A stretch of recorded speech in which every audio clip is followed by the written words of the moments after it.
Every now and then a manufacturer makes something that seems interesting and you want to check it out, and then you get your hands on it and you don't know how the feels feel. And I unfortunately, we're going to be looking at something like that today. Joe here. Thanks for checking out another video.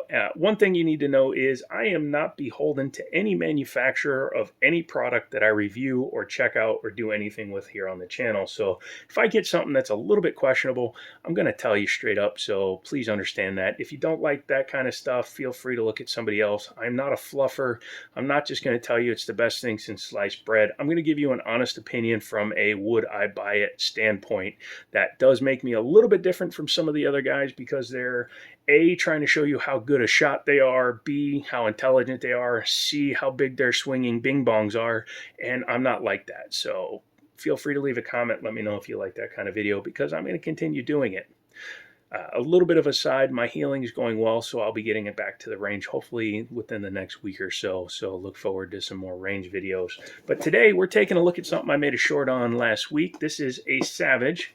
I made a joke about it saying, oh, look, you're not ready for it. It's a Savage, blah, blah, blah. But Savage came into the pistol market in 2021.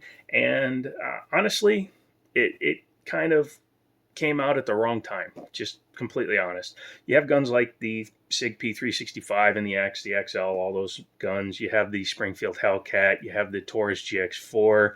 You have the Sublime Smith & Wesson M&P Shield Plus, as well as the CSX. So a compact gun with low capacity actually coming out in the last 2 years was almost a little bit of a misstep. But let's check it out and see if it has any redeeming qualities. This one is for sale at Liberty Arms. Give them a call if you want one. Again, I'm not quoting quality here. I'm just quoting timing and features. So let's go ahead and dive into it. As you can see, you get your bag with your gun lock and your books, a couple little stickers, and the price tag. This one's $425. That is the first ouchie against it because it is a little on the expensive side. However, it's also something from a company that is known for both low-end stuff and high-end stuff. So you have to decide if the high-end is worth it to you. Inside the box, you do get the firearm. As you can see, the slide is locked open, and we will drop the mag, show that it is clear. Other than that, nothing else in the box, although the red handles kind of make it look like a Ruger. So let's go ahead and put this back in, and we'll move these out of the way, and we will take a look at the Savage Stance Compact. This is the MC9MS manual safety. So it is the Compact 9, and I believe they do make one with a slightly longer frame. The grip on this is kind of Glock 26-ish, almost Glock 43-ish, because even though it simulates a double stack magazine, you will see that this one is 8 rounds, and this one is only 7 rounds.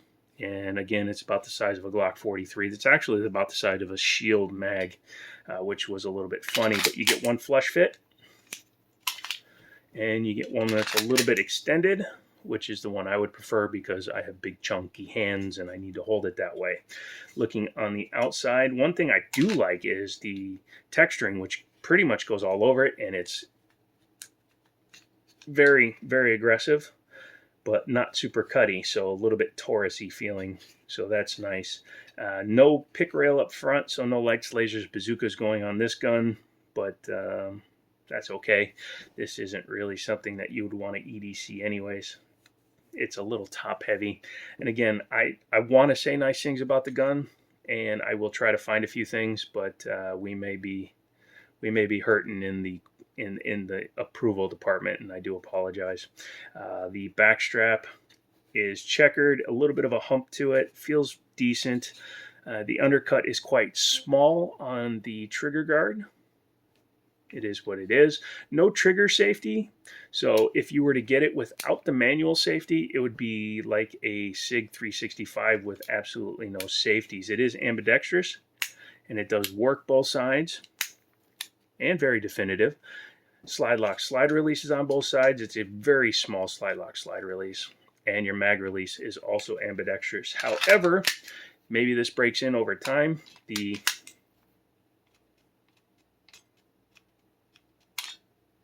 can see it takes a very deliberate press to drop the mag. It's actually might even be a little bit easier on the ambi side. So maybe this is a left levers. Nope, there it is too. You can see in a panic situation that could be a bit of a problem.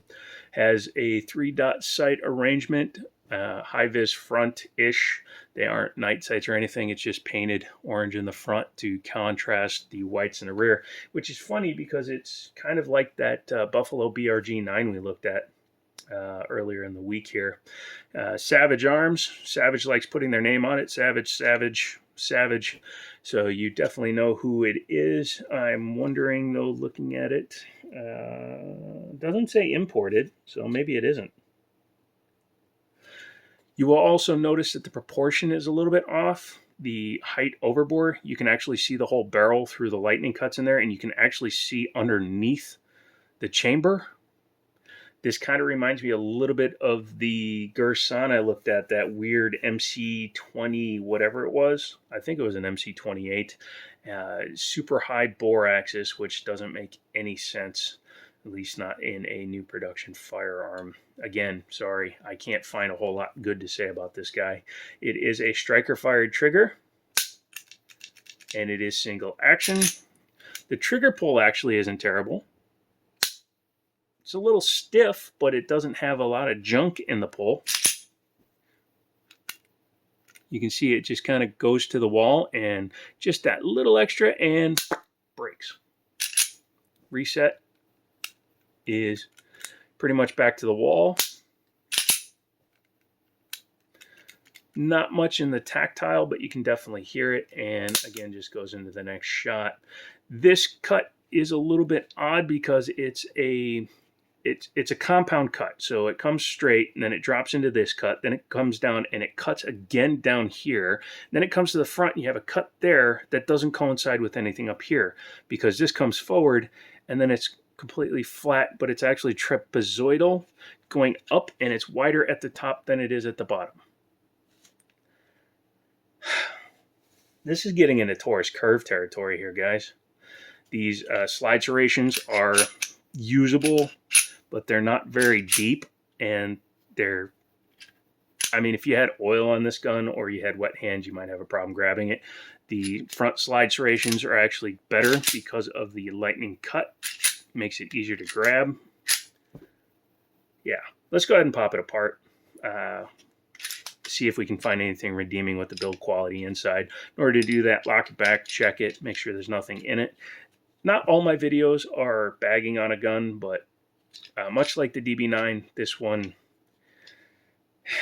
TLDR, or if you've made it into the 7 minutes that we've been talking, so far I can't recommend the gun.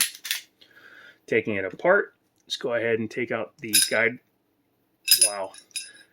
Non-captive, although it's got a secondary spring up here.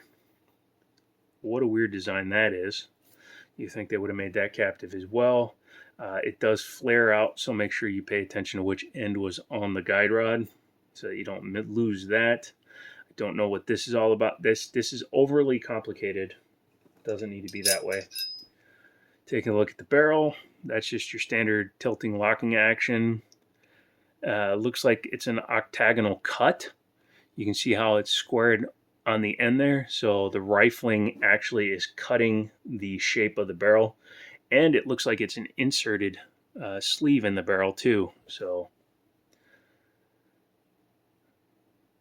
I don't know. I don't know how I feel about that. The chrome finish is not the greatest. Looking inside of the slide, from just me goofing around with it and racking it, it's already taken material off. The pink goo on the front sight is kind of funny. It does make me wonder if this will take Glock sights, though. If it does, at least you can upgrade the sights pretty easily.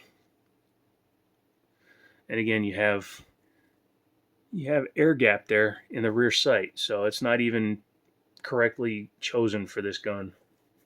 This is just...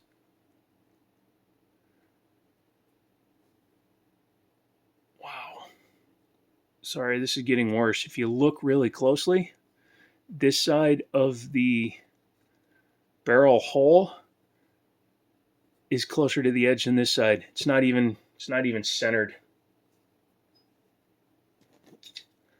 take a look at the frame at least. It does appear to be a chassis system. I'm not going to take it out, but that is a bonus. I'm trying to find good things to say about this, guys.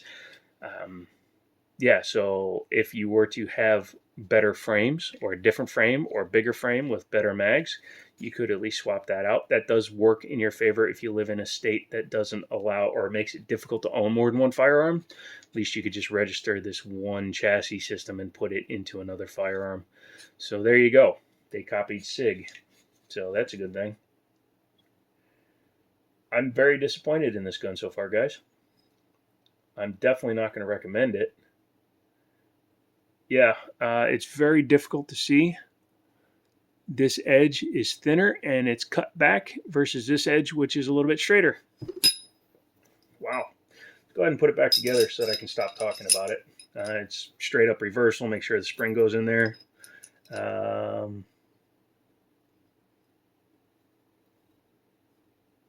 Yeah, so we'll just kind of jam this in there and we'll see what happens. Oh my God. This spring is so tight. Are you kidding me?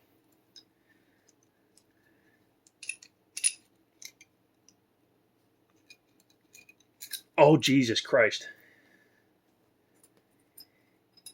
Yeah, if you have any kind of physical problems, this gun is not for you.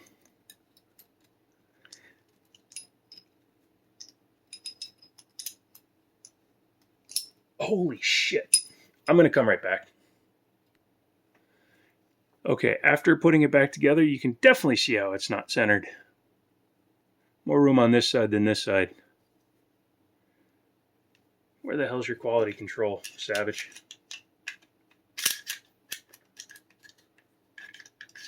Are you kidding me?